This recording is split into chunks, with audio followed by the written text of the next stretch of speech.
Welcome into the Florida Blue Health and Wellness practice fields, and what we're going to be doing here on Jaguars.com is kind of taking you through some of the individual drills that each position group utilizes throughout training camp. So when you come out to training camp, you can kind of get an idea of exactly what they're doing, and we're going to start with the defensive line today. This is probably my favorite dummy because they didn't have this back when I played, and this is something that I envisioned us having to be able to utilize for pass rush.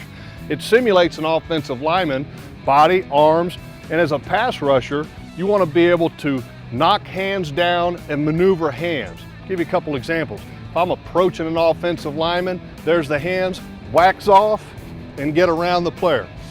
One of the old moves that a friend of mine, teammate Dennis Bird, had, the chop swim, coming around. Also, raising the arms on a power rush, and then coming around.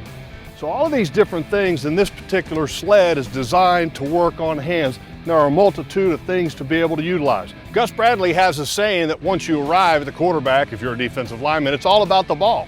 Now, once you get past the bag we just talked about, beating the offensive lineman, this is basically the simulation of a quarterback. And if you're coming from the blind side, you're wrapping and then coming in and swatting the ball. Lawrence Taylor was probably the one that probably made this the most famous back in the old days, but this is a great tool for defensive linemen to always spot the ball, identify it, and rake it down.